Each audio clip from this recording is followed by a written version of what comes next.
Buenas tardes. Me gustaría comenzar estas breves reflexiones dando las gracias al profesor Martínez y al resto de organizadores y coordinadores por la oportunidad que nos dan de poner en común aquello que descubrimos investigando, generándose con ello sinergias y un aprendizaje mutuo. Además, debo reconocerles que este simposio representa la oportunidad de reencontrarme con docentes tan admirados como queridos, personas que llevan muchos años vinculadas a mi formación, a mi vida, a las que debo en buena medida mi vocación investigadora. Y por ello aquí, en la Nucia, aunque sea en modalidad virtual, me siento como en casa, en familia. El título de mi intervención, que establecerá analogías de los Austrias mayores con David y con su hijo Salomón como paradigmas de la virtud y del buen gobierno, empieza, como pueden constatar, con este fragmento de un versículo del libro de la sabiduría. Para que aprendáis sabiduría y no pequéis. La sabiduría se erige así en el principal antídoto contra el pecado, entendido este como cosa que se aparta de lo recto y justo o que falta a lo que es debido, según la segunda acepción del diccionario de la Real Academia. Por tanto, puede ser evitado o vencido a través de este don del cielo, como la califica Miguel Sánchez Rubio, pero también gracias a una de las principales virtudes cardinales que desfilan por las páginas del Antiguo Testamento, la fortaleza. Ambas, fortaleza y sabiduría, se vinculan respectivamente a David y a Salomón, y se caracterizan por no ser atributos personales o rasgos de la personalidad, sino dones que proceden directamente ex alto, de las alturas, para vencer el mal ejecutando la voluntad de Dios. Y ambos, predecesor y sucesor en el trono de Israel, eran conscientes de ese origen divino de sus dones. Por eso, cuando Goliat desafió al pueblo elegido, David, que entonces era un joven pastor, dijo: «El Señor, que me ha librado de las garras del león y de las zarpas del oso, me librará de las manos de ese filisteo». En términos similares se manifiesta Judith cuando pide fuerzas al Señor para decapitar al general asirio Holofernes, algo que hacía para exaltación de Jerusalén y porque éste decía es el momento de ayudar a tu heredad. Estas victorias son victorias de Dios. Tanto David como Judith son instrumentos para manifestar su voluntad y con ella su gloria. También la sabiduría y la prudencia, los dones más preciados de Salomón, venían de Yahvé. Fue el mismo Dios quien, apareciéndose en sueños, le ofreció atender la petición que él quisiese, y el joven hijo de David, entre palabras de admiración y respeto hacia su progenitor, solicitó un corazón sabio para gobernar a tu pueblo y poder discernir entre lo bueno y lo malo, entre lo virtuoso y lo pecaminoso o contrario a la ley de Dios. A lo que Yahvé respondió: te doy un corazón sabio y prudente. No olvidemos que Felipe II, cuyas referencias analógicas con Salomón son incontables, es apodado precisamente el Rey Prudente. Y en vista de todo lo expuesto, ¿qué interés podría tener la Casa de Austria y en concreto los conocidos como Austrias mayores, que son Carlos V y Felipe II, en el binomio David-Salomón?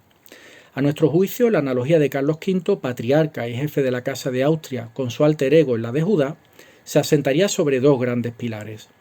De un lado, encontramos hechos concretos que el Habsburgo transpone a su propia existencia de manera muy hábil, gestando sólidas fortalezas argumentales. En primer lugar, el hijo de Jesé fue elegido directamente por Dios, a través del profeta Samuel, tras descartar a Eliab, a Abinadab y a Samá. Su legitimidad está, por tanto, fuera de toda duda. También fue unificador del reino de Israel, hasta entonces fragmentado en tribus y por consiguiente débil frente a sus enemigos. Y bajo su mando existían tribus diversas, que pese a su carácter heterogéneo se reconocían en la figura unificadora del monarca. No es difícil trazar conexiones analógicas entre estos puntos y la realidad político-social vivida en los territorios bajo mandato carolino durante la primera mitad del 500. Y existe un cuarto elemento a tener en cuenta, el dinástico. Yahvé, por medio del profeta Natán, otorgó a David la promesa de una dinastía perenne. Cuando hayas llegado al final de tu vida y descanses con tus antepasados, mantendré después de ti el linaje salido de tus entrañas y consolidaré su reino. Él, refiriéndose a ese linaje, edificará una casa en mi honor, y yo mantendré para siempre su trono real. Es el conocido como Pacto Davídico. Por otra parte, a estos cuatro elementos traspuestos en beneficio de la imagen carolina se suma uno trascendental, el cumplimiento de profecías, el profetismo, que hará de Carlos un gobernante anunciado, esperado y, lógicamente, deseado. En relación a este asunto, es de justicia reconocer que su abuelo materno Fernando, apodado el Católico, fue un precursor extraordinario. Así, los usos proféticos y propagandísticos del rey de Judá se ponen de manifiesto en su propio Misal Breviario de Fernando el Católico, depositado en la Biblioteca Apostólica Vaticana de Roma y realizado en Nápoles.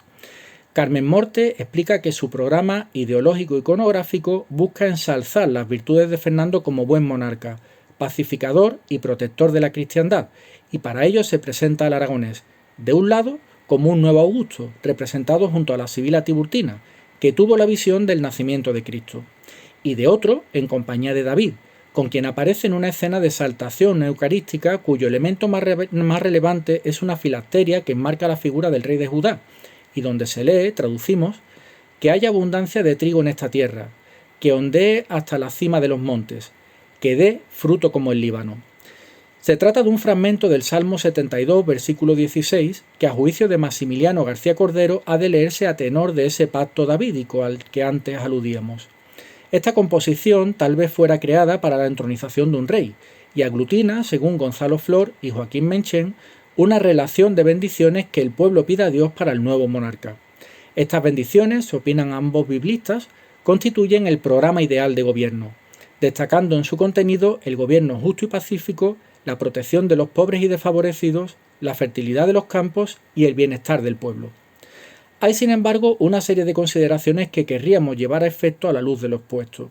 En primer lugar, y en torno a la representación de la Tiburtina, cree Paulette Gabodan que a finales del siglo XV y principios del XVI se produjo una proliferación de sibilas, palabras literales, tal vez vinculada al deseo de retorno a la Edad de Oro que, por ejemplo, prometió la sibila que aparece en los primeros versos de la cuarta égloga de las bucólicas. Ya viene la última era de los cumanos versos. Ya nace de lo profundo de los siglos un magno orden. Ya vuelve la Virgen, vuelve el reinado de Saturno. Ya desciende del alto cielo una nueva progenie. Reinado de Saturno, nos dirá Dante en su De Monarquía, se llamó a la edad más feliz, a la Edad de Oro, mientras que a la justicia se la denominó también Virgen, añadiendo que la justicia más poderosa se da solamente bajo la monarquía, bajo la autoridad del monarca. Por consiguiente, se requiere la monarquía o el imperio para la mejor organización del mundo. Por tanto, el buen gobierno, el que toma la virtud por bandera, solo sería posible bajo una forma de gobierno muy concreta. Este deseo de restablecer la paz y la justicia en el mundo conecta asimismo, en opinión de Henry Cayman, con el profetismo del abad calabrés Gioacchino da Fiore, así como con ciertos vaticinios atribuidos al propio Isidoro de Sevilla. Las profecías, señala Cayman, hablaban de un rey mesiánico y emperador del mundo, conocido con nombres diversos como el Encubierto, el Murciélago y el Nuevo David, añadiendo que ese monarca conquistaría Granada, recuperaría Jerusalén para el cristianismo y un candidato suyo ocuparía el trono papal. El profesor inglés considera que el tejido propagandístico en torno a Fernando de Aragón trabajó para demostrar que él era el monarca señalado por los designios proféticos, y parte de sus frutos se observan en las ilustraciones de su misal breviario, como hemos comentado. Sin embargo, nos parece obvio que su nieto Carlos recogió ese testigo de nuevo Augusto, propiciador de la paz universal, de nuevo Carlomagno, que uniría a la cristiandad, de nuevo David, elegido por Dios para capitanear a su pueblo. Una de las evidencias más explícitas a este respecto se produce en el breviario de Carlos V, depositado en la Biblioteca del Escorial, en cuyo folio 165 aparece una reveladora ilustración de Carlos encabezando un ejército cristiano. Monta un caballo blanco, como Santiago, mientras recibe las llaves de la ciudad de Granada de manos de Boabdil. Este anacronismo sirvió a Habsburgo para recoger el testigo profético y, por supuesto, programático de su abuelo Fernando. Las sibilas también tuvieron un peso específico muy importante en la iconografía generada en torno al emperador, y tenemos pruebas de ello en el programa diseñado para la Sacra Capilla del Salvador de Úbeda, que fue construida en su ciudad natal bajo patrocinio de Francisco de los Cobos, secretario privado y secretario de Estado de Carlos I. Santiago Sebastián alude a ese profetismo recordando que las sibilas anunciaron al mundo pagano la venida de Cristo como los profetas lo hicieron con los judíos, y por tanto en ellas confluyen un doble interés. De un lado anuncian al Salvador, y de otro profetizan esa nueva edad dorada que propiciaría la felicidad y el buen gobierno. De todas las que aparecen en ese templo, sin duda la más conocida es la que forma parte del relieve escultórico ubicado sobre la puerta de la sacristía. En ella el emperador Augusto, aquí denominado Otaviano, se postra en actitud orante frente a la sibila Tiburtina, que porta corona real y lleva en sus brazos al poderoso niño profetizado, que no es otro que el Hijo de Dios. Así se plasma el relato de la conocida como Anunciación a Augusto, relatada por Jacobo de Vorágine en su Leyenda Dorada. No obstante, es necesario señalar la semejanza anatómica de Augusto con Carlos V, y además, en un claro ejercicio de anacronía intencional, el emperador romano porta el toisón de oro, corona y manto imperial. Con respecto a la sibila, sus analogías formales con la Virgen María son incuestionables. Tienen imágenes de todo ello en el PowerPoint de apoyo que figura junto a mi presentación. Por último, y en relación a las analogías de Carlos V y el rey David, el listado es inabordable en una exposición tan breve.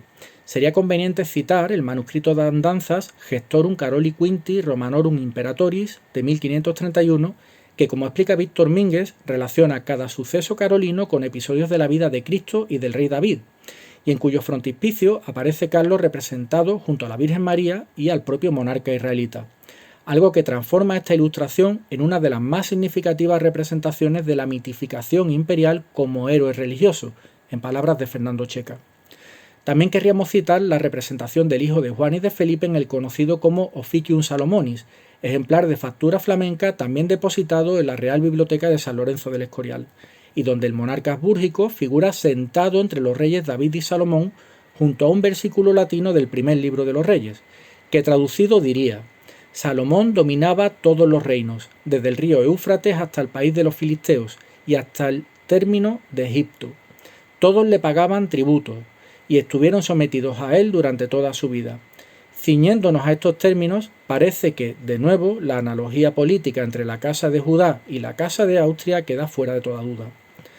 Finalmente, querríamos hacer una breve referencia al muestrario más rico y más diverso de recursos analógicos entre los binomios David-Salomón y Carlos-Felipe. Este se produce como consecuencia del singular periplo desarrollado por el futuro Felipe II entre los años 1548 y 1549 a través de los pueblos que él estaba destinado a gobernar y que magistralmente recogió Cristóbal Calvete de Estrella en su crónica conocida como Felicísimo Viaje. Cecilia Garnier explica que el emperador, enfermo, había ideado este viaje con el fin de la presentación y jura del príncipe como sucesor en cada una de las provincias de los Países Bajos. Iconográficamente se activó de este modo la sucesión del rey fuerte por el rey sabio, relevo que halla su parangón bíblico en el primer libro de las Crónicas. Y como consecuencia, en estructuras efímeras, arcos triunfales y decorados, no faltaron, por una parte, las referencias al enfrentamiento con los filisteos y la victoria sobre Goliat, relacionándolas con episodios reales de la vida del emperador, y por otra, los calificativos al todavía príncipe como prudente Salomón, aludiéndose a la legendaria virtud de aquel monarca.